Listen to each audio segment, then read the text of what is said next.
জনাব অ্যাডভোকেট শিশির মন্ডল।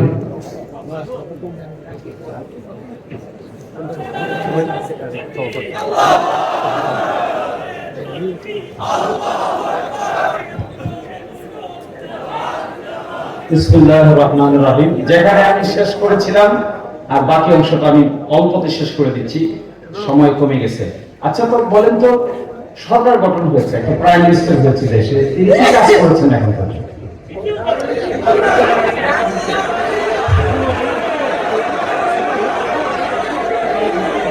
তিনি খাল খনন করেছেন,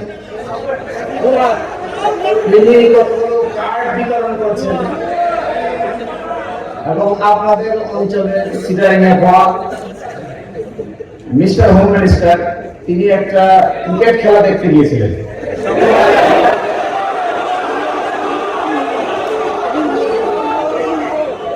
ওই ক্রিকেট খেলার দর্শক আপনি সবাই 11 দলের লোক, তারাই বলে কেন?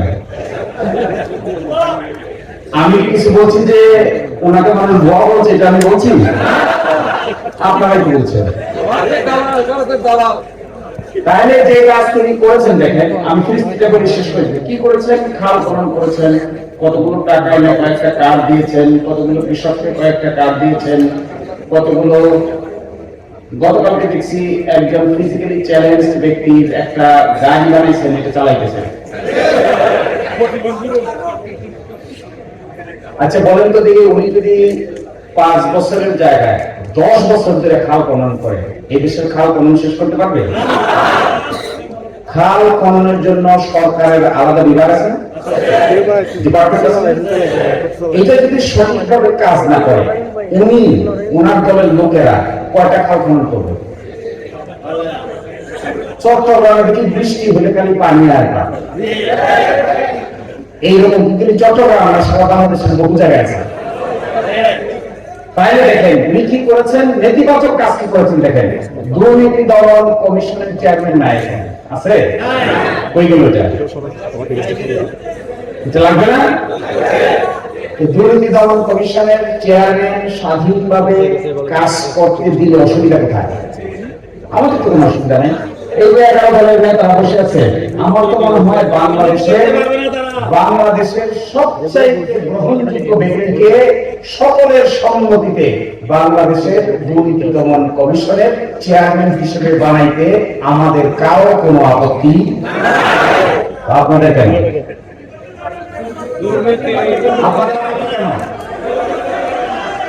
বাংলাদেশ ব্যাংকের গভর্নর বানিয়েছেন, দেখেন কারা বানিয়েছেন?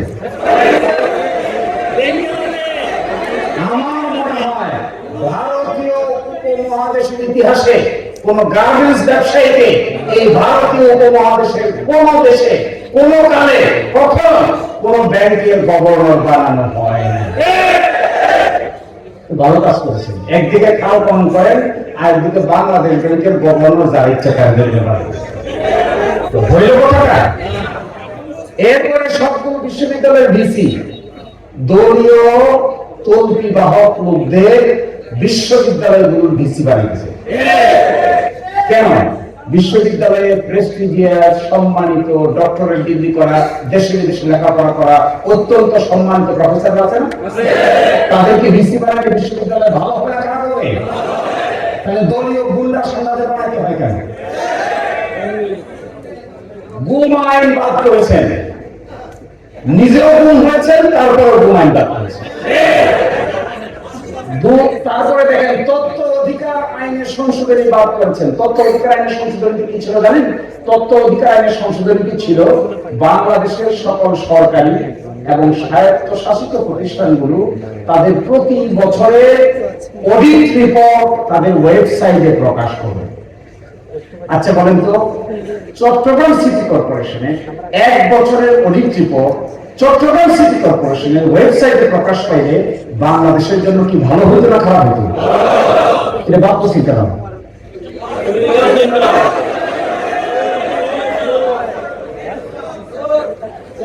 বিচারক নিয়োগ আইন বাদ করেছেন। বিচারক নিয়োগ এই প্রথম বাংলাদেশের 56 বছরের ইতিহাসে প্রথম বিচারকদেরকে নিয়োগ করার জন্য একটা আইন করা হয়েছিল। এই আইনে ছিল 9 জন সদস্য থাকবেন। এই 9 সদস্য মিলে বিচারক কারা হতে চান তাদের সকল ডাটা সংগ্রহ করে প্রধান বিচারপতি সিদ্ধান্ত নেবেন। সেই সিদ্ধান্তটা প্রধান বিচারপতির পরামর্শটা রাষ্ট্রপতির কাছে পাঠাবেন। পাঠানোর পরে রাষ্ট্রপতি তার মধ্য থেকে একজনকে বিচারক নিয়োগ দিবেন। এই সিস্টেম কি ভালো ছিল না খারাপ ছিল? ভাবতেছেন কেন? বাদ বিচারকে টেবিলের নিচে দিয়ে যারে মনে চায় তার বিচারক বানাবেন। আমি বাংলা কথায় বুঝি, তল্পি বাহক বিচারক হলে আপনাদের জন্য সুবিধা হয়, আমাদের জন্য তো ভাই কোনো সুবিধা না। আমরা চাই দেশের ইতিহাসে সবচাইতে মেরুদণ্ডওয়ালা, শক্তিশালী, শিক্ষিত, স্বাধীন লোক বাংলাদেশের প্রধান বিচারপতি, যার চেহারা দেখে, যার কলম দেখে, যার কর্মকাণ্ড দেখে, যার স্বাধীন সিদ্ধান্ত নেওয়ার ক্যাপাসিটি দেখে বাংলাদেশের মানুষ মনে করবে সবকিছু ধ্বংস হয়ে গেলেও বিচার ব্যবস্থা এখনো টিকে আছে। আপনারা চান কেন? আপনারা পকেট থেকে বাইর করে বিচারক বানাতে চান, ডাইন পকেট থেকে একজন, বাম পকেট থেকে একজন। আমরা তো চাই এখানে তারা এটাকে দেখেন, যত নেতৃবৃন্দ আছে একজনও তৌতি বাহক বিচারক চান। বাংলাদেশের মানুষ চায় তৌতি বাহক বিচারক। সরকারের বিরুদ্ধে মাথা উঁচু করে রায় দিতে পারে এই ধরনের বিচারক আমরা। আমি অন্যায় করলে আমাকে জেলে নিয়ে যাবে এই ধরনের বিচারক আমরা।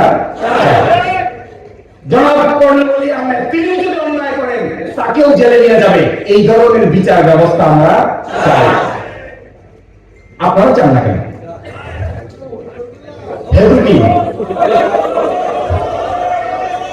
আমি কি বলছি যে আপনারা আমাদের চোর বলেন?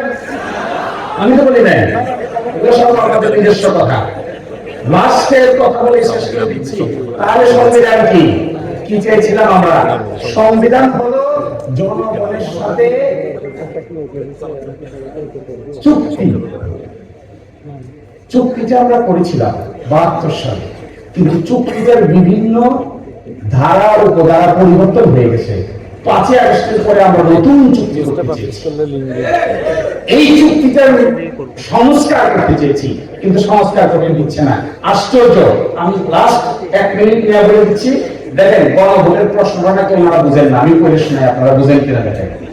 1 নম্বর প্রশ্ন, নির্বাচনকালীন তত্ত্বাবধায়ক সরকার, নির্বাচন কমিশন, অন্যান্য সাংবিধানিক প্রতিষ্ঠানগুলো জুলাই সনদে বর্ণিত প্রক্রিয়ার আলোকে গঠন করা হবে। বুঝেছেন না? তত্ত্বাবধায়ক সরকার চান না? ইলেকশন কমিশন স্বাধীন চান না? আমরা তো বুঝছি, ওনারা বুঝেন কেন? সেকেন্ড, আগামী জাতীয় সংসদে 2 কক্ষ বিশিষ্ট হবে। উচ্চকক্ষ 100 সদস্য হবে। এই 100 সদস্য গঠিত হবে ভোটের আনুপাতিক হারে। এইটা আমি বললাম, বুঝেন নাই? বুঝেন নাই? জ্ঞান কি আমাদের ওনাদের কম না বেশি? আমরা বুঝতেছি, ওরা বুঝে না কেন?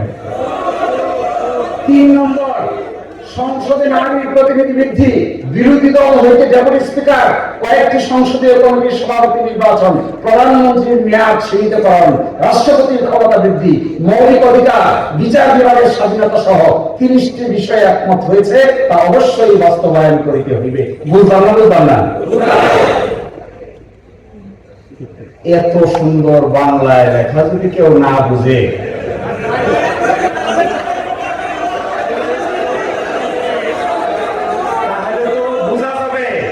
তাহলে বোঝা যাবে বাংলা ভাষাভাষীর চাইতে ভিন্ন কোন ভাষার প্রতি আগ্রহ বেশি।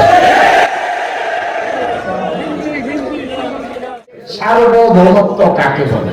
This is the question. সার্বভৌমত্ব বলতে আমরা কি বুঝাই? আপনি দেখবেন একজন মানুষ আরেকজন মানুষকে মেরে ফেলে, মারলে পরে পুলিশ অ্যারেস্ট করে নিয়ে যায়, বিচার হয়, শাস্তি হয়, একদিন দিন তারিখ ঠিক করে ফাঁসির কাজটা ঝোলানো হয়। এই ক্ষমতা কোথা থেকে আসবে? আমি আমার ভাইকে মেরে ফেলেছি, কিন্তু আমি ফাঁসির কাজটা যে আমাকে ঝোলানো হচ্ছে, বিচার হচ্ছে, চট্টগ্রামের আদালতে আমাকে ফাঁসি দেওয়া হচ্ছে, সুপ্রিম কোর্টে আমাকে ফাঁসি দেওয়া হচ্ছে, এরপরে আমার ফাঁসিটা কার্যকর করা হচ্ছে। রাষ্ট্র এই ক্ষমতা কোথায় পেল? আমি আপনি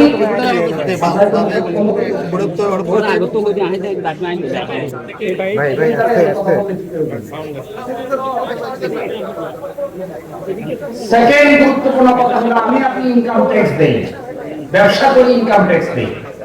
দেখবেন যে ইনকাম ট্যাক্স দেই না দিলে পুলিশ আসে, মামলা হয়। আমার টাকা, আমার সংসার, আমার ব্যবসা, আমার আয়, রাষ্ট্র টাকা চায় কেন? রাষ্ট্র টাকা নিয়ে যাচ্ছে, আমি না দিলে পুলিশ পাঠিয়ে দিচ্ছে, জেল দিচ্ছে, জুলুম দিচ্ছে। এই যে ক্ষমতাটা রাষ্ট্রের ক্ষমতা, রাষ্ট্র কি করে? বন্দুক ব্যবহার করে। পুলিশের হাতে বন্দুক দিয়েছে, কোথায় পেল? আর্মির হাতে বন্দুক দিয়েছে, কই পেল? আর্মি তো গুলি করতেছে, পুলিশ গুলি করতেছে, ম্যাজিস্ট্রেট আমাকে আপনাকে অ্যারেস্ট করতেছে, আদেশ দিচ্ছে, জেলে পাঠিয়ে দিচ্ছে, কারাগারে থাকছি। এই যে দেখেন, এই সব কিছু করা হচ্ছে কিন্তু রাষ্ট্রের নামে। এই যে রাষ্ট্রের নামে কাজটা করা হচ্ছে, এইটা করে যে ক্ষমতা বলে, এই ক্ষমতার নাম হলো সার্বভৌম ক্ষমতা। আর না হলে ফাঁসি যে দিচ্ছে অমুক তারিখ এই কয়টার সময় অমুক জেলে অমুকের ফাঁসি হবে, ঘোষণাতে ফাঁসি দেয় না? আমি আপনি ঘোষণাতে কাউকে মারতে পারবো? আইন এলাও করবে? কিন্তু জেল কর্তৃপক্ষ দিন তারিখ ঠিক করে স্বরাষ্ট্র মন্ত্রণালয়ের আদেশে ফাঁসির দিন কর নির্ধারণ করছে আইন অনুযায়ী। এই ক্ষমতা পেল কোথায়? এই ক্ষমতাগুলোকে বলে সার্বভৌম ক্ষমতা। অর্থাৎ একটা আদেশ দেওয়া, আদেশটা কার্যকর করা, আদেশটা না দেওয়া, একটা আদেশ দিয়ে বাস্তবে রূপান্তর করা, এইটার নাম হলো সার্বভৌম ক্ষমতা। এখন এই সার্বভৌম ক্ষমতা কার কাছে? এটা একটা বিরাট প্রশ্ন। কার কাছে? পুলিশের কাছে? আর্মির কাছে? সরকারের কাছে? প্রধান বিচারপতির কাছে? প্রধানমন্ত্রীর কাছে? পার্লামেন্টের কাছে? না, আমাদের সংবিধান বলছে এই যে ক্ষমতা, যে একজন মানুষকে ফাঁসি দিবেন, একজনের কাছ থেকে ট্যাক্স দিবেন, একজনকে বন্দি করে রাখবেন, একজনকে রাস্তা আটকায় দিবেন, একজনের কাছ থেকে টাকা নিয়ে আরেকজনকে দিবেন, ধনীর কাছ থেকে টাকা নিয়ে গরিবকে দিবেন, যে ট্যাক্স দেয় সে ধনী, তার টাকা নিয়ে নিচ্ছেন, গরিবকে দেয় রাস্তা বানিয়ে দিচ্ছেন। এই ক্ষমতা কোথায় থাকে? আমাদের সংবিধান বলছে জনগণের অভিপ্রায়ের পরম অভিব্যক্তি রূপে এই সংবিধান প্রজাতন্ত্রের সর্বোচ্চ আইন, এবং বলছে প্রজাতন্ত্রের সকল ক্ষমতার মালিক হলো জনগণ। তাহলে সার্বভৌম ক্ষমতা কার কাছে? সার্বভৌম ক্ষমতা কার কাছে? সরকারের কাছে? আর্মির কাছে? তাহলে এই যে সার্বভৌম ক্ষমতাটুকু আমরা প্রকাশ করি দুই ভাবে, একটা নিয়মতান্ত্রিক ভাবে আর একটা অনিয়মতান্ত্রিক। নিয়মতান্ত্রিক কি? 12ই ফেব্রুয়ারি নিয়মতান্ত্রিক ভাবে আমরা ভোট দিয়েছি, ভোট দিয়ে সরকার গঠন হয়েছে। এই যে প্রকাশ করলাম, এইটা করলাম হলো দিন তারিখ ঠিক করে করেছি। আমরা তফসিল ঘোষণা করেছি, বলেছি একদিন বাছাই হবে, এরপরে আপিল হবে, এরপরে ভোট হবে, এরপরে জয় পরাজয় নির্ধারণ হবে। সুনির্দিষ্ট দিন তারিখ ঠিক করে জনগণকে বলছে এবার আপনি হ্যাঁ না, এই মার্কা ওই মার্কা, যা মনে চায় তাই করবেন। এই হলো একটা পদ্ধতি। আরেকটা পদ্ধতি যেটা 5ই আগস্ট প্রকাশিত হয়েছে, এটা কি দিন তারিখ নির্ধারণ করে বলেছি আমরা? কেউ কি জানতেন যে 5ই আগস্ট সরকার পালিয়ে যাবে? কারো জানা ছিল? কিন্তু গেছে তো, চলে তো গেছে। কেন গেছে? চলে গেছে বীর চট্টগ্রাম থেকে শুরু করে ঢাকা পর্যন্ত রাস্তাঘাটগুলোতে মানুষ আর মানুষের যন্ত্রণার কারণে সরকার পালাইছে। তাহলে কি জনগণ তার ইচ্ছা প্রকাশ করলো না করলো না? এটা কি নিয়মতান্ত্রিক হলো নাকি বিপ্লব হলো? তাহলে যেটা নিয়মতান্ত্রিক উপায় হয় এটার নাম হলো নির্বাচন। আর যেটা নিয়মের বাইরে গিয়ে জনগণ ক্ষুব্ধ হয়ে পড়ে।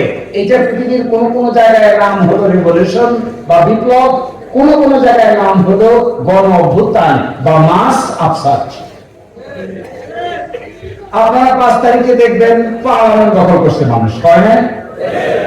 প্রধানমন্ত্রীর বাসভবন দখল করছে, কয় না? প্রধানমন্ত্রীর অফিসের ছাদে উঠে একজন আরেকজনের সাথে কোলাকুলি করছে, কয় না? কই পাইল এটা? এখন যান দেখি প্রধানমন্ত্রীর বাসা যেতে পারবেন? এখন আপনি পার্লামেন্টের ভিতরে ঢুকতে পারবেন? তুষার নিজেও প্রধানমন্ত্রীর না পার্লামেন্টে গেছিল, কোথায় গেছিল? ও প্রধানমন্ত্রীর অফিসে 5 তারিখে তুষার নিজেও দখল করছিল।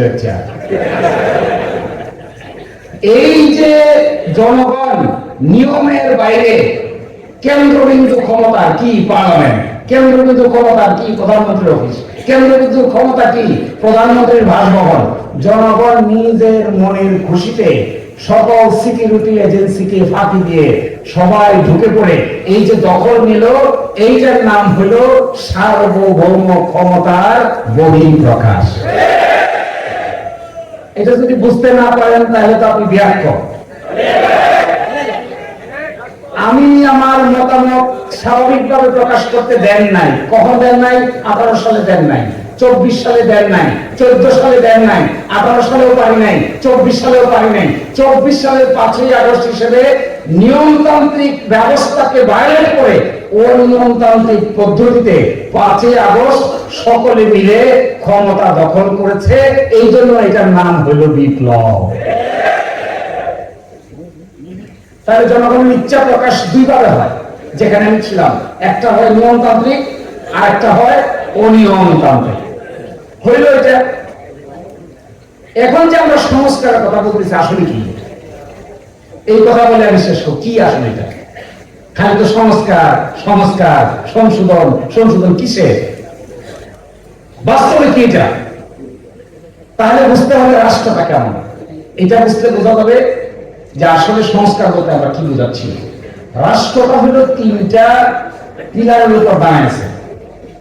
একটা পিলারের নাম হলো সরকার, একটা পিলারের নাম হলো সংসদ, আর একটা পিলারের নাম হলো সুপ্রিম কোর্ট। একটা সুপ্রিম কোর্ট, একটা সরকার, একটা সংসদ, এই 3টা পিলারের মাথায় যেটা দাঁড়াইছে এটার নাম বাংলাদেশ। এই 3টা পিলার কে কাটছে বড়, কে কাটছে ছোট? আমাদের দেশের সংবিধান বলছে কেউ কাটছে বড় নয়, কেউ কাটছে ছোট। তাহলে আগে কি পার্লামেন্ট? না। আগে কি সরকার? আগে কি সুপ্রিম কোর্ট? না। তাহলে সরকার যে আদেশ দেয় সুপ্রিম কোর্ট ওটা বাতিল করে দেয়, দেখেন না? তো সরকার আদেশ দিচ্ছে, সুপ্রিম কোর্ট বলছে আদেশের কোনো মূল্য নাই। সুপ্রিম কোর্ট আদেশ দিচ্ছে, পার্লামেন্ট বলছে সুপ্রিম কোর্ট আদেশ দিচ্ছে, কিন্তু আমরা এটা না মেনে আমরা একটা আইন পাস করব। এটা হলো পার্লামেন্টের কাজ। পার্লামেন্ট আইনকে পাস করে সুপ্রিম কোর্টে আসলে সুপ্রিম কোর্ট বলে এটা অসাংবিধানিক হয়েছে। তাহলে কে কাছে বড় হলো? বড় ভাঙাবে সরকার, প্রধানমন্ত্রী হেড, বিচার বিভাগের হেড চিফ জাস্টিস, পার্লামেন্টের হেড হলো স্পিকার। 3 মাথায় 3 জন বসে আছেন। একটা সরকারের হেড, একটা পার্লামেন্টের হেড, আর একটা হলো বিচারালয়ের হেড। এই 3 হেড সমন্বয়ে একটা রাষ্ট্রের 3টা পিলার গঠিত হয়েছে। আর এই 3টা পিলারের মাথায় আছে সংবিধান। এই 3 পিলার ছাদ, সংবিধান হলো ছাদ, ছাদের নিচে 3টা পিলার, একটা সরকার, একটা পার্লামেন্ট, আর একটা হলো সুপ্রিম কোর্ট। এইটার উপরে কি আছে? এই সংবিধানের উপরে কি? তাহলে 1 নম্বরে কি, 2 নম্বরে সংবিধান, 3 নম্বরে 3টা একসাথে। তাহলে বাংলাদেশ নামক রাষ্ট্রের খুঁটি হলো 3টা। খুঁটির ছাদ হলো একটা, আর বাগের উপরে টাক হলো জনগণ। তাহলে প্রথম হলো জনগণ, দ্বিতীয় হলো সংবিধান, তৃতীয় হলো 3 খুঁটি। এখন জনগণের রায়কে অস্বীকার করলে খুঁটি কি ঠিক থাকবে? জনগণের রায়কে অস্বীকার করলে সংবিধান কি ঠিক থাকবে? জনগণ সংবিধানের উপরে না নিচে? এইটার নাম হলো সার্বভৌম ক্ষমতা। কারণ কি জানেন, এটা আমাদের সংবিধান বলছে জনগণের অভিপ্রায়ের পরম অভিব্যক্তি রূপে এই সংবিধানের প্রজাতন্ত্রের সর্বোচ্চ আইন। কি হিসেবে? জনগণের ইচ্ছার সর্বোচ্চ অভিব্যক্তি হিসেবে এই সংবিধান হলো সর্বোচ্চ আইন। তাহলে এখন প্রশ্ন, সংবিধান আগে না জনগণ আগে? গণভোট মানবেন না সংবিধান মানবেন? মানতে হবে না, হবে না? যদি না মানেন তাহলে নিচের দিকে যে তিনটা পিলার থাকবে না, থাকবে না? আমরা যে সংস্কারের কথা বলছি, বাংলাদেশের এই সংবিধানে 9টা পোস্ট আছে, 9টা পোস্ট। আমি মূলত ক্লাসের মতো করে বলছি এই জন্য, কারণ এই যুক্তিগুলি সকলের জানা দরকার। এই বাংলাদেশের সংবিধানে 9টা পদ আছে, যে পদগুলোকে বলা হয় সংবিধান কর্তৃক প্রদত্ত পদ। 1 নম্বর হলো রাষ্ট্রপতি, 2 নম্বর হলো প্রাইম মিনিস্টার এবং মিনিস্টার। মিনিস্টারদের জন্য আলাদা পদ নেই। প্রাইম মিনিস্টার থাকলে মিনিস্টার আছে, প্রাইম মিনিস্টার না থাকলে মিনিস্টার নাই। কান টানলে মাথা আসে, মাথা টানলে কান আসে। তাহলে প্রাইম মিনিস্টার আছে এবং মিনিস্টার আছে। মিনিস্টারিয়াল পদ্ধতিতে মিনিস্টার শেষ, প্রাইম মিনিস্টার শেষ, মিনিস্টার শেষ। কোন কারণে আগামীকালকে যদি বর্তমান প্রাইম মিনিস্টার পদত্যাগ করেন, আর কোন মিনিস্টারকে পদত্যাগ করতে হবে না, তারা অটোমেটিক পদত্যাগ করবে। এটার নাম হলো দ্বিতীয় পদ। প্রথম হলো প্রেসিডেন্ট, দ্বিতীয়ত হলো প্রাইম মিনিস্টার এবং মিনিস্টার, তৃতীয়ত হলো স্পিকার, চতুর্থত হলো ডেপুটি স্পিকার, পঞ্চমত হলো সংসদ সদস্য, এখানে আছে মানে, ষষ্ঠ হলো চিফ জাস্টিস, সপ্তম হলো ইলেকশন কমিশন, অষ্টম হলো পিএসসি, পাবলিক সার্ভিস কমিশন, নবম হলো মহা হিসাব নিরীক্ষক, Chief Controller and Auditor General. এই 9টা, এগুলোকে হলো রাষ্ট্রের 3 পিলারের ভিতরের 9 সাব পিলার। এই 9টা পোস্টে যারা থাকেন তাদেরকে শপথ নিতে হয়। তাদেরকে বলতে হয় আমি অমুক, আমি এটা করেছি। দেখেন না, সংসদ সদস্যরা শপথ নেয় না, মন্ত্রীরা শপথ নেয় না। আপনি কি দেখবেন, কখনো দেখতে পাইছেন যে বাংলাদেশের অ্যাটর্নি জেনারেল শপথ নেয় না? কারণ এটা সাংবিধানিক পোস্ট না। সংবিধানে আছে এরকম 9টা পোস্ট। এখন আমরা কি বলেছিলাম তাহলে? রাষ্ট্র সংস্কার করতে কি বুঝিয়েছিলাম? আমরা বুঝিয়েছিলাম আমাদের এই বর্তমান সংবিধানের সকল ক্ষমতাকে ঘুরে ফিরে প্রাইম মিনিস্টারের হাতে নিয়ে দেওয়া হয়েছে। আমরা বলছিলাম যেহেতু একটা জনগণ সভা করে, তারপরে সংবিধান, তারপরে 3টা পিলার, আমরা ক্ষমতাটাকে এমন করে ভাগ করে দেই যেন কেউ কারো উপরেও না যায়, কেউ কারো নিচেও না পড়ে। এই ক্ষমতার ভাগাভাগির নাম দিয়েছিলাম আমরা সংবিধান সংস্কার। ওনারা বলেছেন যে এইটা সংশোধন করবেন। আমরা কেন সংস্কার বলছি জানেন? যে 3টে পিলার, এই 3টে পিলারের ভিতরে যদি ক্ষমতা ভাগ করে দিতে হয়, এই বর্তমান পিলারটাকে ভেঙে সংস্কার করা ছাড়া সংশোধন করলে ওই পিলারগুলো নষ্ট হয়ে যাবে। কিন্তু সংস্কার করলে এটা সম্ভব। বাড়ি যখন আপনি সুন্দর করে বানাইতে চান, তখন কি মেরামত করেন নাকি নতুন করে বানান? আগের বাড়ি যেটা থাকে এটা ঠিকঠাক করলে নিজের পছন্দ মতো সব ঠিক করা যায়? পছন্দ মতো ঠিক করতে গেলে ওই আনোয়ারায় আর পটিয়ার মাঝখানে, হাওরের মাঝখানে একটা খালি জায়গায় গিয়া যখন আপনি একটা বাড়ি বানাবেন, তখন মনের মাধুরী মিশাইয়া বাড়ি বানাইতে পারবেন। আর চট্টগ্রামের আর ইসরার আশেপাশে যদি ঘর বানাইতে চান, তাহলে যেটা আছে এটা বাইরে আগে দেখবেন জায়গায় হয় না, পিছনে দেখবেন খাল, ওইদিকে দেখবেন আরেকজন অবজেকশন দিছে, আর বাড়ি মনের মতো করে বানানো যায় না। তো আমরা সংস্কার বলছিলাম কেন?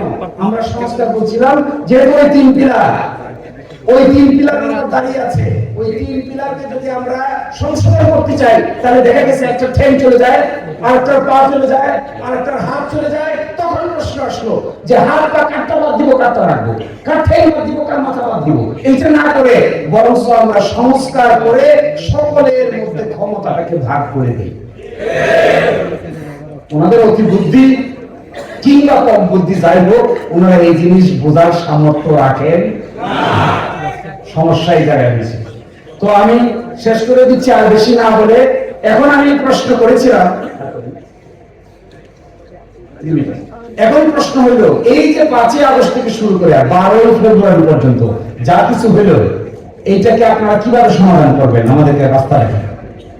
আমি তো সাহস করে বলি, আমরা যে পথ দেখিয়েছি এই পথের বাইরে আপনারা যদি আরো কোনো গ্রহণযোগ্য পথ দেখাতে পারেন, এটা আমাদেরকে অ্যাকসেপ্ট করে নিতে কোনো আপত্তি নাই। দেখান, মাথায় যদি গিলু থাকে তাহলে দেখেন, কলমে যদি জোর থাকে তাহলে ওপেন করে দেন। মাথায় যদি ব্রেইন সেল উর্বর হয় তাহলে উর্বর ব্রেইন সেলের চিন্তাটা তো আমরা দেখতে চাই। প্রশ্ন করলে কি বলে জানেন? প্রশ্ন করলে বলেন যে সংবিধানের 4র্থ তফসিলে আমরা মেজর জেনারেল জিয়া রহমানের আমলে যা করেছিলাম এইটাই করব, এইটাই আমাদের উর্বর ব্রেইন। তো প্রশ্ন করলে মেজর জেনারেল জিয়া রহমানের আমলে যেটা করেছিলেন এটা ছিল বাংলাদেশ সংবিধানের 5ম সংশোধনী। মাশাআল্লাহ জারি হয়েছিল 75 সাল থেকে শুরু করে 79 সাল পর্যন্ত বাংলাদেশের সংবিধানে যা কিছু করা হয়েছিল এ নিয়ে কোনো আদালতে প্রশ্ন উত্থাপন করা যাবে না, এই আইন তারা করেছিলেন। এই আইন 2011 সালে বাংলাদেশের সুপ্রিম কোর্ট অসাংবিধানিক ঘোষণা করে দিয়ে বলছে এই যে এতদিন পর্যন্ত এতদিন থেকে যা কিছু করেছেন এর সব কিছু হলো আপনার অবৈধ ক্ষমতা দখলদার। কই আপনাদের আইন ঠিকছে? ঠিকছে আপনাদের আইন? এখন প্রশ্ন করলে বলে এখনো তাই করব। কি করব? বলছে 4র্থ তফসিলে আমরা একটা প্যারাগ্রাফ অ্যাড করে বলবো 5ই আগস্ট থেকে শুরু করে 12ই ফেব্রুয়ারি পর্যন্ত যা কিছু করা হয়েছে এগুলো নিয়ে কোনো আদালতে প্রশ্ন উত্থাপন করা যাবে না। তো এটা তো আগেও করেছিলেন, ঠিক আছে? সত্যিকার অর্থে ভালো কোনো পন্থা যদি এখনো বাইর করতে পারেন, আমরা কি পন্থা বের করেছিলাম? একটা গণভোট হবে, গণভোট হবে, গণভোটের প্রেক্ষিতে সংবিধান সংস্কার পরিষদ গঠিত হবে, আর সাধারণ ইলেকশনের প্রেক্ষিতে পার্লামেন্ট গঠিত হবে। গণভোটের কারণে যে সংবিধান সংস্কার পরিষদ গঠিত হবে এটা 180 দিন ফাংশন করবে। 180 দিনের মধ্যে সংবিধান সংস্কার করে শেষ করে দিবে। তারপরে গণভোটের মাধ্যমে যে সংস্কার পরিষদ গঠিত হলো এটা মৃত্যুবরণ করবে। আপনারা দেখেন না, কাকড়া নিজে বাচ্চা দিয়া বাচ্চার জন্ম দেয় কিন্তু নিজে মরে যায় না? কাকড়া দেখেছে নাকি জীবিত থাকে? মাকড়সা এত বড় পেটের ডিম দেখবেন, শত শত বাচ্চার জন্ম দেয় কিন্তু জন্ম দেওয়ার সময় নিজে মৃত্যুবরণ করে। আমরা বলেছিলাম 180 দিন পরে সংবিধান সংস্কার সভা সংস্কার সংবিধানের জন্ম দিয়ে নিজে মৃত্যুবরণ করবে আর পার্লামেন্ট থেকে যাবে। এরপরে ভবিষ্যতে 5ই আগস্ট থেকে শুরু করে 12ই ফেব্রুয়ারি পর্যন্ত যা কিছু আমরা করেছি এটা নিয়ে বাংলাদেশের কোন আদালতে আর প্রশ্ন উত্থাপন করা যাবে না।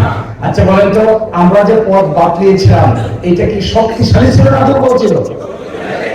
তো শক্তিশালী পথ বাদ দিয়া দুর্বল পথ অবলম্বন করতে চান, এই বুদ্ধিটা কে দিল আপনাদের? এই বুদ্ধি